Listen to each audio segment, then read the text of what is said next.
I invited my daughter Annie and her husband Luke to Thanksgiving dinner. I spent days planning, cooking, setting the table just right. But when the day came, they didn't show up. They sent a text, cold and short, saying they were eating at Luke's mom's house instead. I stood in my kitchen, the smell of turkey and pumpkin pie still warm in the air, staring at a table set for three, and I was alone. Maybe I should have seen it coming. Maybe I did, deep down, but didn't want to admit it. This was my first Thanksgiving without Robert. He passed in April, just shy of 70. His kidneys gave out after years of fighting. The doctors said it was peaceful, but there's nothing peaceful about walking into a quiet house after 45 years of marriage. Nothing peaceful about waking up to silence every single morning. So, I made a plan this year. I'd host Thanksgiving. Just a small one. Just Annie, Luke, and me. No big fuss, no grand party. I just didn't want to be alone. I'm Christine Ballard Chris. Most folk 67 years old. Retired from teaching third graders how to read and tie their shoes. I've lived in Charleston, South Carolina, my whole life, in the same yellow house with creaky floors and a front porch that catches the evening breeze. I spent 3 days cooking. Not just throwing something in the microwave, but cooking. I made Robert's favorite cornbread stuffing, the kind with sausage and sage he'd sneak bites of before dinner. A turkey, golden and glazed with honey and butter. Mashed sweet potatoes topped with marshmallows, just how Annie liked them when she was a girl. Pumpkin pie, baked from scratch, with a crust I rolled out by hand. I even made sugar cookies, knowing Annie claims she's off sweets, but always sneaks one when she thinks I'm not looking. The house smelled like home again. For the first time since Robert left, I went all out. I bought a real pumpkin for the centerpiece, carved it myself, even though my hands aren't as steady as they used to be. I pulled out the old linen tablecloth, the one my grandmother embroidered with little daisies. It's faded now, but it still feels special. I set out the good china, the kind we only used for holidays, and hung a wreath on the front door. I even wore the green sweater Robert always said brought out my eyes. I hadn't worn it in years, but it felt right, like a piece of him was still here. I curled my hair, put on a little lipstick, and slipped his old wedding ring onto a chain around my neck. It's been there since he passed, close to my heart. By noon, the table was set.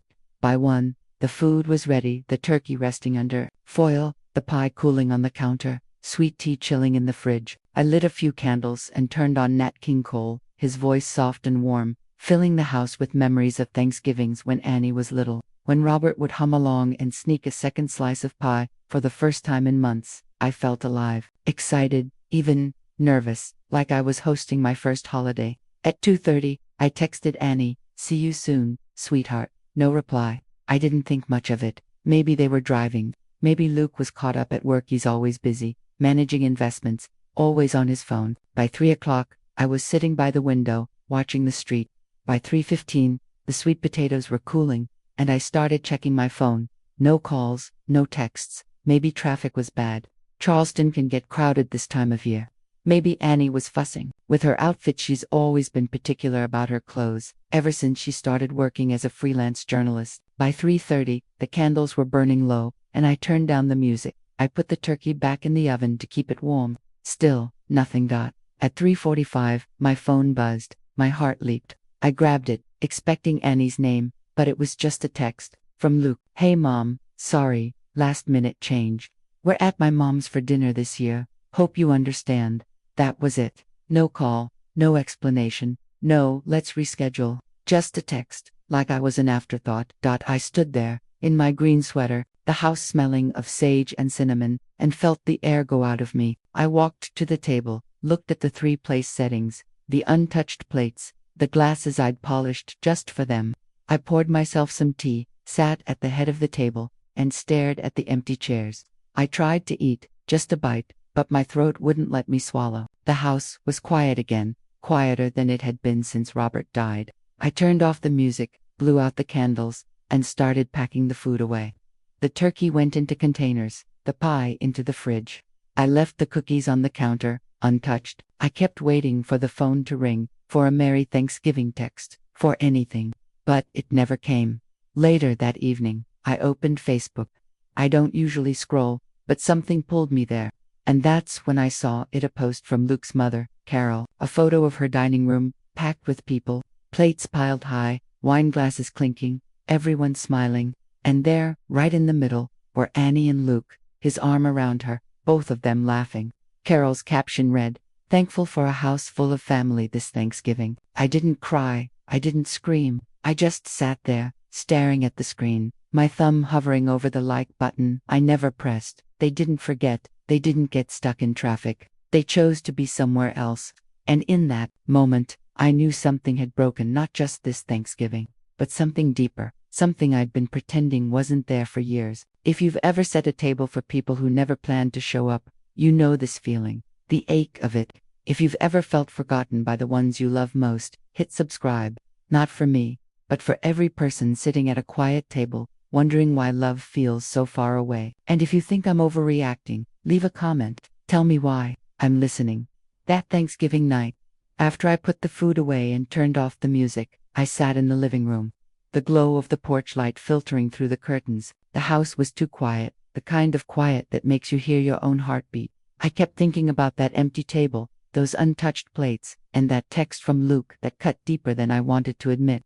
But more than anything, I kept thinking about how we got here, how my little Annie, the girl who used to draw turkeys with crayons and beg for extra marshmallows, turned into someone who could leave me waiting like that. I'm Christine Ballard, Chris to most folks, 67 years old, retired from teaching third graders in Charleston, South Carolina. I spent my life helping kids sound out words and tie their shoes, and I loved every minute of it. But my real joy was always my family, Robert, my husband of 45 years, and our daughter, Annie. Robert passed in April, his kidneys finally giving up after a long fight. Annie's grown now, 37, a freelance journalist with a sharp mind and sharper deadlines. She's married to Luke Harrison, 39, some big-shot investment manager who's always got his phone glued to his ear. I leaned back in Robert's old recliner, the one he'd fall asleep in every Thanksgiving after too much pie. I could almost hear his laugh, that deep rumble that filled the house. Back when Annie was little, our Thanksgivings were magic. Robert would be in the kitchen, trying to carve the turkey and making a mess of it, while I stirred the gravy and pretended not to notice him sneaking bites of stuffing. Annie would be underfoot, her pigtails bouncing, drawing place cards with glitter pens or sneaking marshmallows from the sweet potato dish. We'd put on Nat King Cole, pile our plates high, and sit around the table telling stories until the candles burned low. Robert always ended the night reading one of Annie's favorite books by the fireplace, his voice soft as she dozed off in his lap. Those were the years I thought would last forever. The three of us, our little world in this yellow Charleston, house with its creaky floors and daisy-embroidered tablecloth. But things started changing when Annie got married. She was 26 when she met Luke. He was charming. I'll give him that, tall, polished, always knew the right thing to say. Robert liked him at first, said he seemed driven, good for Annie. I wasn't so sure. There was something about the way Luke asked about our savings, our house, our plans for the future, even early on, like he was sizing us up. The first Thanksgiving after they got married, Annie called a week before. "Mom, we're going to Luke's parents this year. You know, newlyweds, trying to balance both sides. We'll come by the day after." I said I understood. I didn't want to be that mother, the one who makes everything about herself, so I made a smaller turkey, just for me and Robert. We ate leftovers for days, laughing about it, but I missed Annie's giggle, her way of stealing the crispy bits off the turkey when she thought I wasn't looking. The next year, it was the same. "Luke's mom really wants us there. Mom, we'll swing by after." They did, but it was rushed. They showed up 2 hours late, already full from Carol's spread. Annie poked at her plate, said the stuffing was great, but barely ate. Luke kept checking his phone, muttering about some deal. They left before dessert, saying they had to beat traffic. Robert squeezed my hand under the table that night and said, "Give it time, Chris. They're just finding their way." But it wasn't just a phase. Every year, it felt like I was slipping further down their list. When they did come, it was always quick. Annie would sit on the couch, scrolling through her phone, answering emails instead of talking.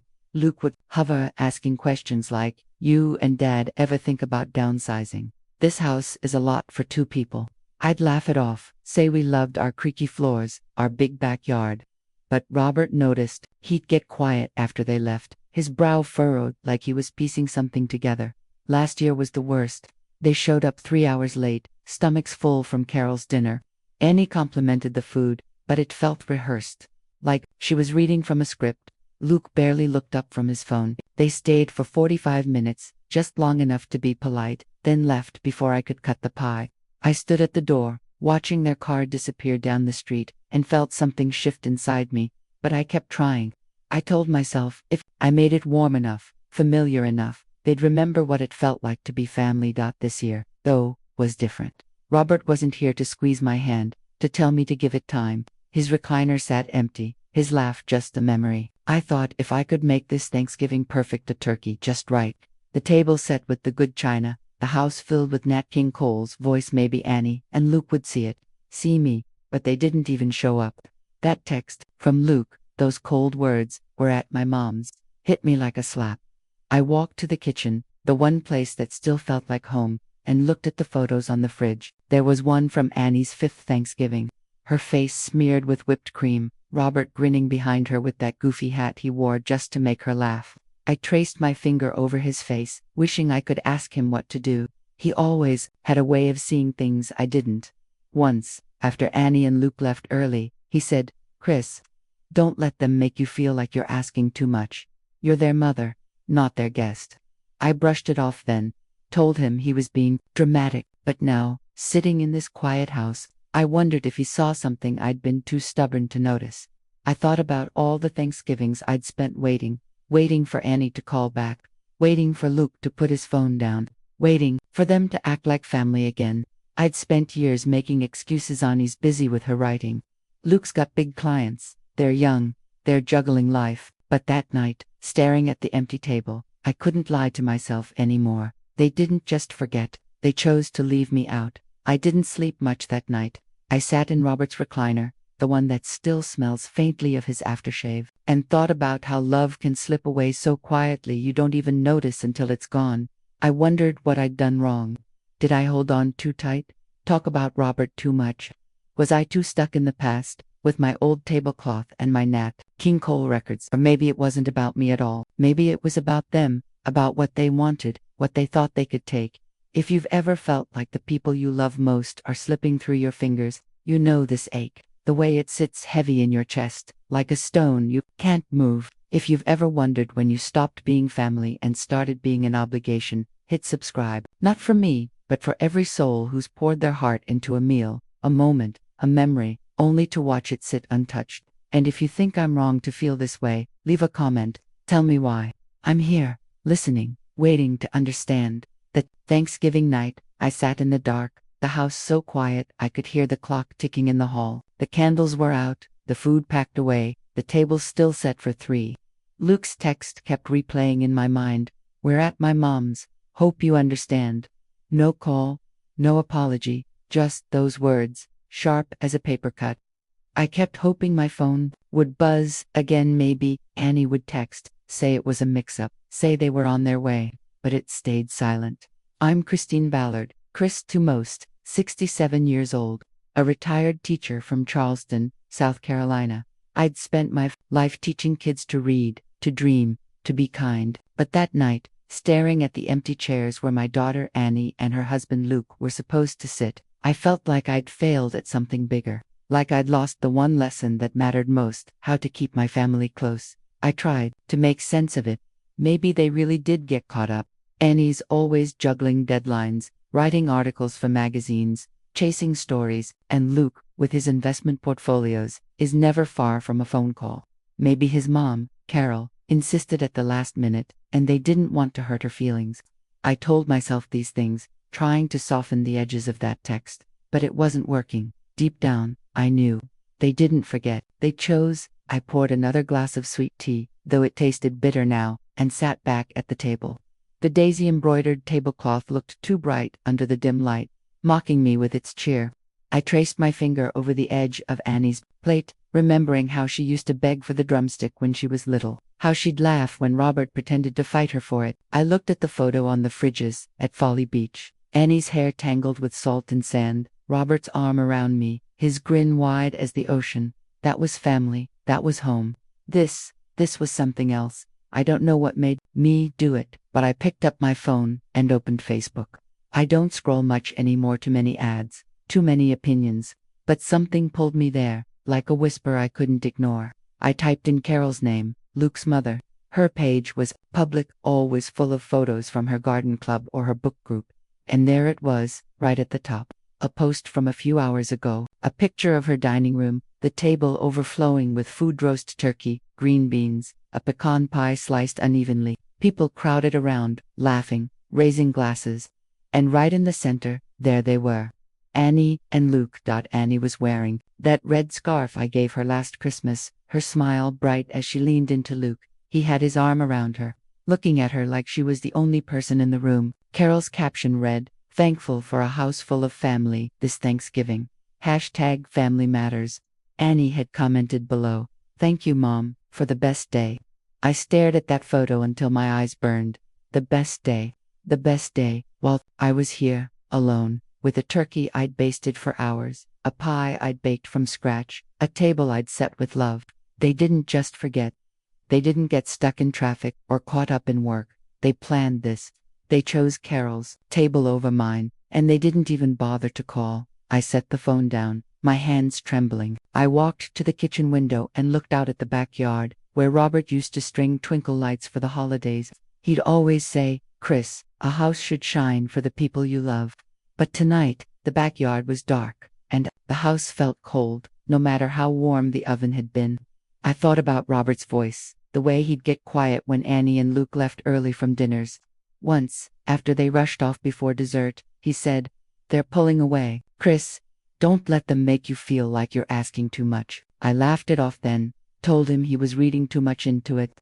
But now, I wished I'd listened. I went back to the table, sat down, and looked at the empty plates. I tried to eat just a bite of the sweet potatoes, but it stuck in my throat like paste. The pumpkin pie sat on the counter, untouched, the cookies beside it still in their neat rows. I thought about all the times I'd made excuses for Annie and Luke. They're busy, they're young, they're building their lives. But this wasn't about being busy. This was about being left behind, on purpose. I opened Facebook again, scrolled back to Carol's post. There was another photo, one I hadn't noticed at first. Annie and Luke, standing by Carol's fireplace, toasting with wine glasses. Annie's comment on that one, "Feeling so grateful for family tonight, grateful for family, but not for me, not for the mother who'd spent days cooking, who'd worn her heart on her sleeve, who'd waited by the window like a fool." I didn't cry. I wanted to, but the tears wouldn't come. Instead, I felt something heavier, something that settled deep in my chest. It wasn't just this Thanksgiving. It was all the years leading up to it, the rushed visits, the half-hearted hugs, the way Luke always asked about the house, the accounts, the future plans. It was the way Annie stopped calling just to talk, stopped asking how I was doing. I'd been telling myself it was normal, that kids grow up and drift. But this wasn't drifting. This was a choice. I stood up, walked to Robert's recliner, and sank into it. His scent was still there, faint but real, like he was sitting beside me. I closed my eyes and heard his voice again. "Don't let them make you feel like you're asking too much." For the first time, I let myself wonder if he'd been right all along, if something had been changing, not just this year, but for a long time. And if maybe, just maybe, I'd been too afraid to see it. If you've ever looked at a photo of the people you love, smiling somewhere else, while you're left waiting, you know this pain, the way it twists inside you, sharp and slow. If you've ever felt like your own family chose a different table, hit subscribe. Not for me, but for every heart that's been left behind, wondering why love feels so out of reach. And if you think I'm wrong to feel this way, leave a comment. Tell me why I should keep setting the table for people who don't show up. I'm listening. That Thanksgiving night left a mark I couldn't shake. The image of Annie and Luke, smiling at Carol's table, their wine glasses raised, kept flashing in my mind like a photograph I couldn't unsee. I barely slept, just lay there in the dark, Robert's old wedding ring heavy on its chain around my neck. I kept thinking about his words, the ones he'd said years ago. "Don't let them make you feel like you're asking too much."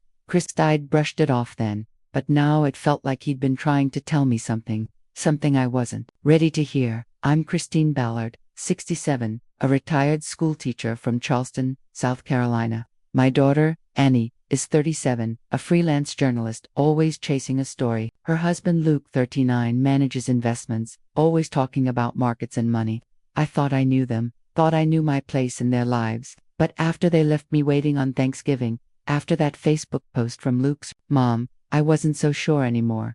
A few days after the holiday, I couldn't stand the silence in the house. The leftovers were still in the fridge, the pumpkin pie untouched, like a reminder of what didn't happen. I needed to do something, anything, to keep my hands busy, so I started cleaning out Robert's things. Not to get rid of them, Lord, no, but to feel him close again. His side of the closet still held his flannel shirts, his toolbox still sat in the garage, his old books lined the shelves. I wasn't ready to let go, but I thought maybe touching his things would help me find some kind of answer. That's when I found it. In the bedroom, tucked away in the dresser, was the jewelry box Robert gave me on our 10th anniversary. It was cherry wood, with C&R forever carved on the lid. I hadn't opened it in years. Most of my jewelry stayed on a little tray by the mirror. But something made me pick it up, run my fingers over the smooth wood. When I lifted the lid, a faint creak broke the silence, and there, nestled between a pair of pearl earrings and a silver bracelet, was an envelope.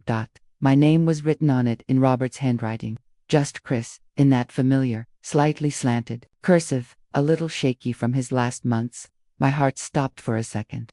I sat on the edge of the bed, the box in my lap, and stared at it. The envelope was sealed, a little yellowed at the edges, like it had been waiting there for a while. I didn't know if I was ready to read it, but my fingers moved before my mind could catch up. I tore it open, careful not to rip his writing. Inside was a single sheet of paper, folded once, no greeting, no small talk, just Robert's words, straight to the point. Chris, if you're reading this, it means things aren't right. Go to the bank on King Street. There's a safe deposit box, number 472. The keys in my desk, bottom drawer, taped under the pencil tray. You'll find what you need. You're stronger than you know. Love, Robert. I read it again, then a third time, my hands trembling. What did he mean? Things aren't right. What was in that box? I got up, still in my slippers, and went to his study. The desk was just as he'd left it, pens lined up, a stack of old fishing magazines, a notepad with doodles in the margins. I opened the bottom drawer, felt around under the pencil tray, and there it was, a small brass key, taped down tight. I held it in my palm, smooth and cold, like it was waiting for me to decide what came next. I called Blanche Turner Blanchy, my best friend for 20 years, a retired seamstress with a sharp tongue and an even sharper heart. She answered on the first ring. Chris, you okay? You sound funny. I told her about the letter, the key, the safe deposit box. She didn't hesitate. I'm coming over. We're going to that bank together. Blanchy showed up an hour later, her silver hair pulled back, her purse slung over her shoulder like she was ready for battle. We drove to King Street, the Charleston morning, bright and crisp. The bank was quiet, the kind of place that smells like old paper and polished wood. The clerk led us to the vault, and my hands shook as I slid the key into box 472. It clicked open, and inside was another envelope, thicker this time, and a small notebook, leather-bound, like the ones Robert used to keep his fishing logs. I opened the envelope first.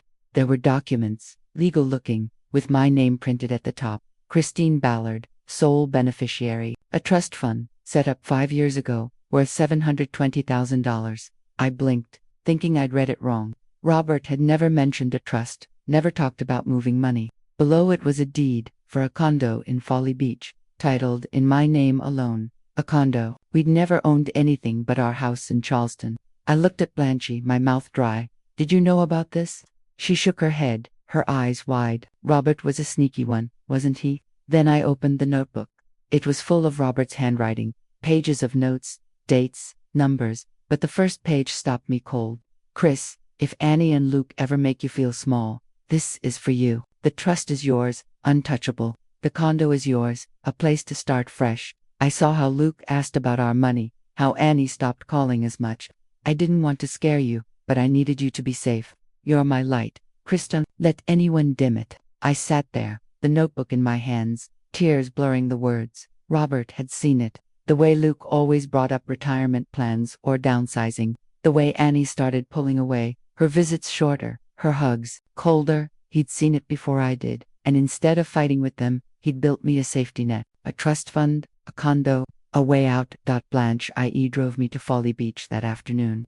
The address was a small, white condo with blue shutters, just a block from the ocean. I turned the key in the lock, and when the door swung open, it was like stepping into a memory. The furniture was ours, not new, but pieces Robert and I had picked out over the years, the quilt from our guest room, folded on the couch, a lamp with a chipped base we'd bought at a flea market, a photo of us on the wall, taken at Folly Beach years ago, my hair wind-blown, Robert's arm around me. I walked through the rooms, my footsteps echoing on the hardwood. The kitchen had a jar of instant coffee, Robert's brand, the cheap kind he loved. The bookshelf held my favorite novels, the ones I'd read aloud to him on quiet nights. It wasn't just a condo. It was a piece of our life, tucked away, waiting for me. I sat on the couch, the notebook still in my hands, and read more of Robert's words. If they ever shut you out, this is yours. No one can take it. You're enough. Chris, always were.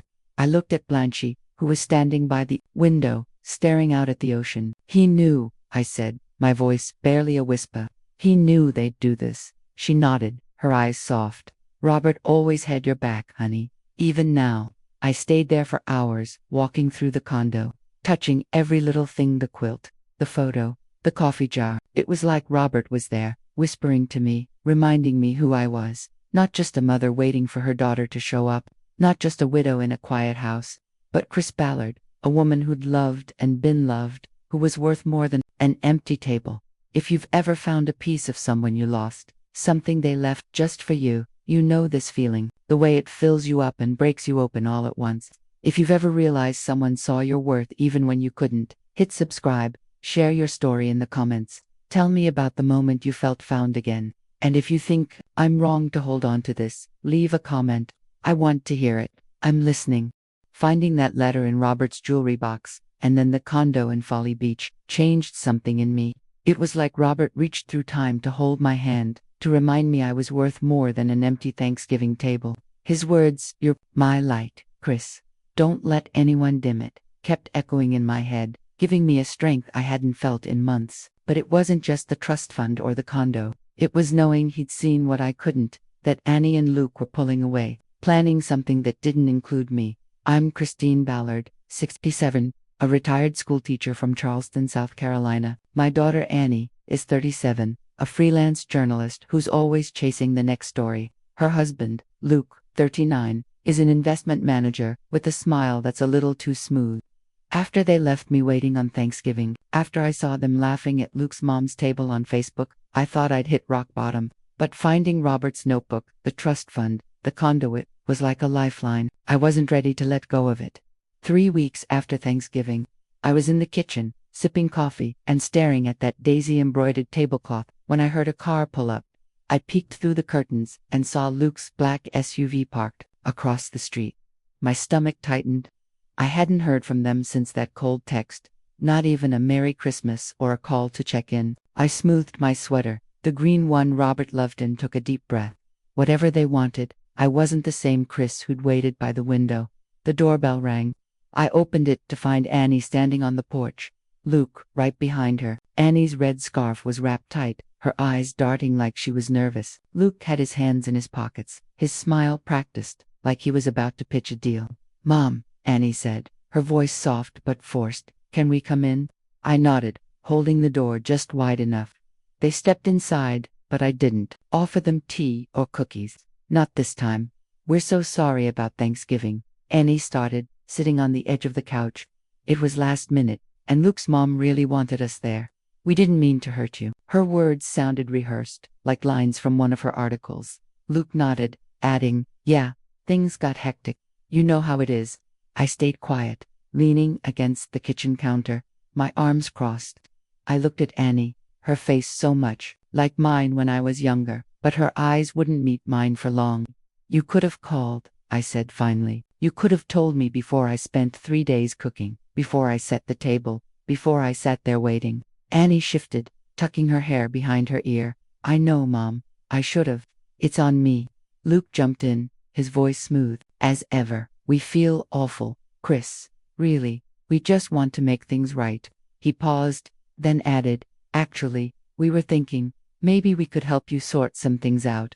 You know, Dad's accounts, the house, all that paperwork. It's a lot for you to handle alone. There it was. The real reason they were here. I felt Robert's ring on its chain against my chest, and his words came back. If they ever shut you out, this is yours. I looked at Luke, his eyes too eager, his hands still in his pockets like he was trying to seem casual. What makes you think I need help? I asked, my voice steady. Luke blinked, caught off guard. Well, you've been through a lot, with Dad passing. We're just worried about you.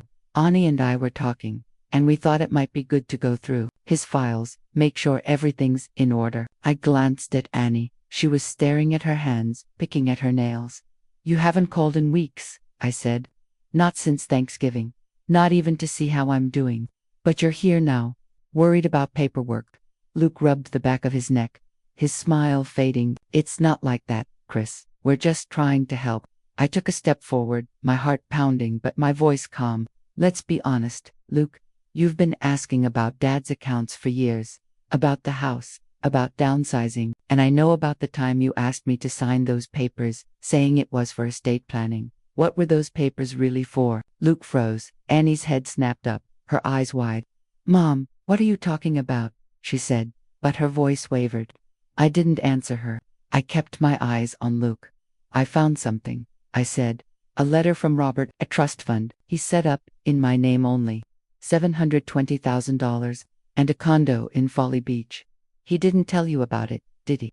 Luke's face went pale, his mouth opening and closing like a fish out of water. Annie looked at him, then back at me. A condo. Mom, what don't? I cut her off. Don't act like you didn't know Luke was pushing for control. Robert saw it.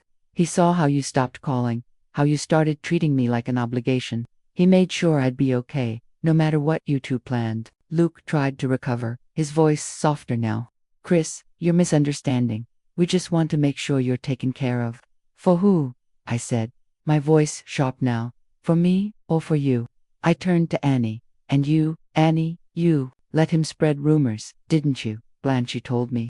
Luke's been telling people I'm confused, that I can't handle my own affairs. Is that why you're here? To see what you can get before I lose it. Annie's face crumpled, but she didn't deny it. Luke stepped forward, his hands up like he was calming a storm. Chris, that's not fair. We're just stop, I said. And he did. The room went quiet, the kind of quiet that feels like it's holding its breath. I walked to the door and opened it wide, not to invite them in, but to make my next words clear. I don't need your help managing anything. Robert made sure of that. I'm not confused. I'm not helpless. I'm your mother, and I deserve better than this. Luke stood there, his jaw tight, his eyes searching for a way out. Annie looked like she wanted to say something, but she just grabbed her scarf and stood. Mom, she whispered, but I shook my head. Go home, I said. Tell Luke's mom I said hello. They walked out, Luke's shoulders stiff, Annie's head down. I watched their SUV pull away, the headlights cutting through the Charleston dusk. I closed the door, leaned against it, and let out a breath I didn't know I'd been holding.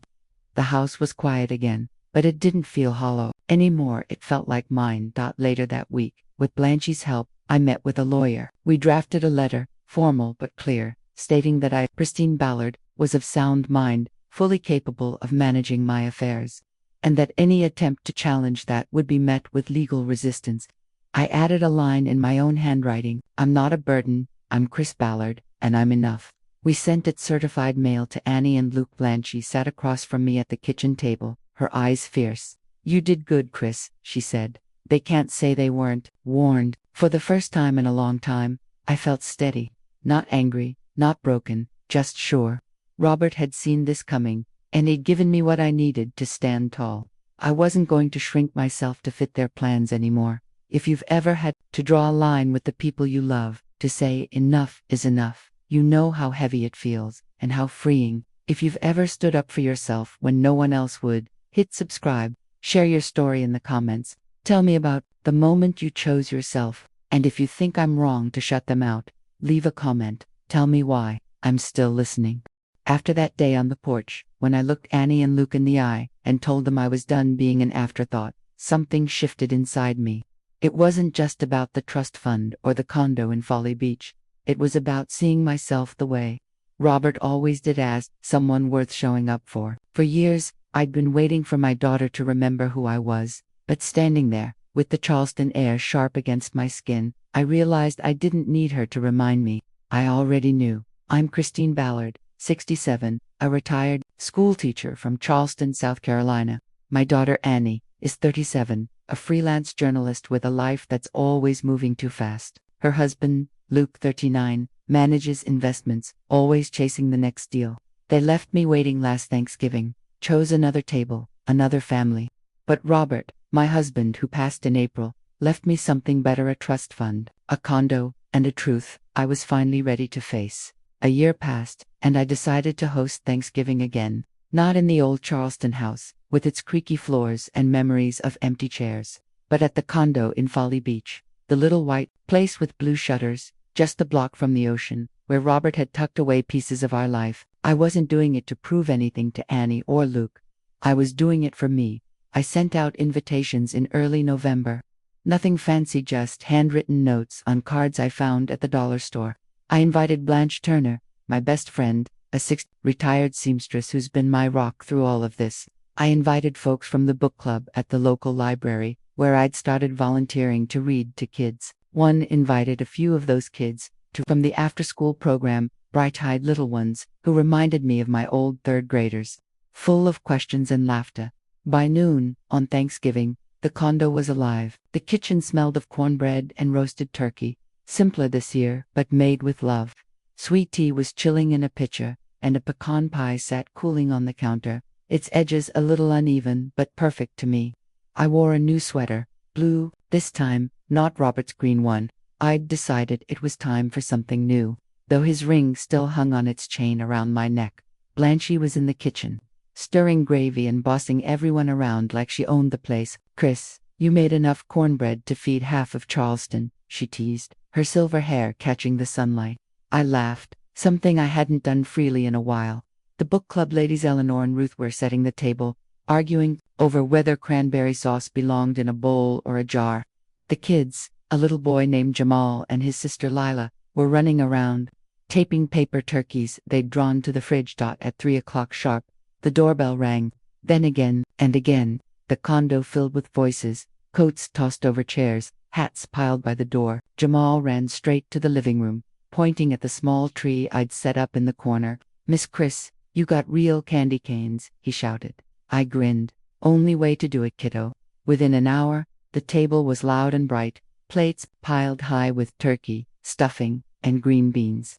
Blanchie fussed over the gravy. Eleanor told a story about her first Thanksgiving as a newlywed, and one of the kids spilled juice on the tablecloth. It wasn't perfect. The turkey was a touch dry, and Lila knocked over a glass in the hallway, giggling as she tried to clean it up. But I'd never felt more full, not just my stomach, but my heart. The tree in the corner sparkled with handmade ornaments from the kids' paper stars, glittery pine cones, a lopsided angel made from pipe cleaners. It wasn't the grand wreath from last year, but it was real, alive, like the people around me. And then, 3 days before Thanksgiving, a card had arrived, a plain white envelope, no return address, just my name in Annie's handwriting. Inside, a simple note: "Happy Thanksgiving, Mom. Hope you're okay. Annie and Luke." No apology, no mention of last year, no invitation to anything. Just a card. I didn't cry. I didn't even flinch. I slipped it into a drawer and went back to chopping pecans for the pie. This year wasn't about them. It was about the people who showed up, who filled my table, who made my house feel like home again. Later that week, while unpacking a box in the condo's guest room, I found something else Robert left behind: a small leather notebook tucked under a stack of old quilts. It was his handwriting, the same shaky cursive from the letter in the jewelry box. The first page read, "Chris, if you're reading this, you're starting over. I'm proud of you." I sat on the floor, the notebook in my lap, and read every word. He wrote about our life together, quiet mornings with coffee, the way I'd hum while grading papers, the way Annie used to run to me after school. But he also wrote about his fears. Not of dying, he never feared that, but of what would happen to me after. "Annie's changing," he wrote. "Luke's got his eyes on what's ours. I see how they're pulling away, and I know it hurts you, even if you don't say it. You're the strongest woman I know, but strong people get tired too. I'm leaving you this condo, this trust, and this promise, you're enough, Chris, always, were. Halfway through, he wrote something that stopped me cold. If you're sitting alone, waiting for them to come back, don't. You're not just their mother. You're Chris Ballard, and you deserve a table full of people who choose you. I closed the notebook, my eyes stinging, and pressed it to my chest. I didn't cry, not the way I thought I would.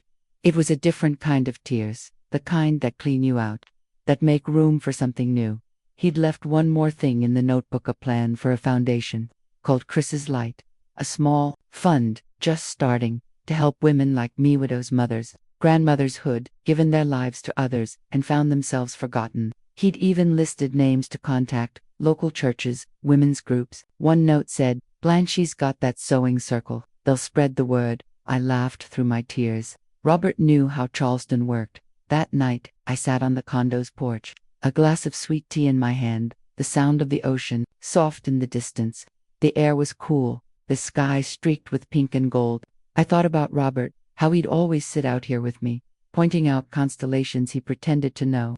I thought about the kids at the table, their laughter, the way Jamal hugged me before he left, saying, Miss Chris, this was the best turkey ever. I thought about Blanche, her fierce loyalty, her way of making me feel seen, and I thought about Annie and Luke. I wasn't angry anymore. I wasn't bitter. I was just done, waiting for them to choose me, done, hoping they'd turn back into the family. I remembered, I'd built a new table, one filled with people who showed up, who saw me, who stayed. Family isn't just the blood in your veins, it's the people who choose to sit at your table, who fill your house with laughter, who remind you you're enough when you forget. Robert taught me that, not with big speeches or grand gestures, but with a quiet love that planned ahead, that saw me even when I couldn't see myself. You don't have to wait for someone to choose you. You can choose yourself, and when you do, the right people, the ones who see your light, will find their way to your table. This Thanksgiving, I looked out at the ocean, the waves rolling soft and steady. The condo's porch light flickered on, casting a warm glow across the steps. I leaned back in the rocking chair, Robert's notebook beside me, and felt something I hadn't in a long time. Peace. Not the kind that comes from hoping, but the kind that comes from knowing. I'd stopped waiting for Annie and Luke to show up. I'd built a new table, and it was full. So, let me ask you, whoever's listening, whoever's been sitting with this story, if you were in my place, would you still set a table for people who never planned to come? If you've ever had to rebuild from heartbreak, hit subscribe, share your story in the comments. Tell me about the moment you chose yourself. And if you think I'm wrong to move on, leave a comment. I dare you. Tell me why. I'm listening, and I want to understand.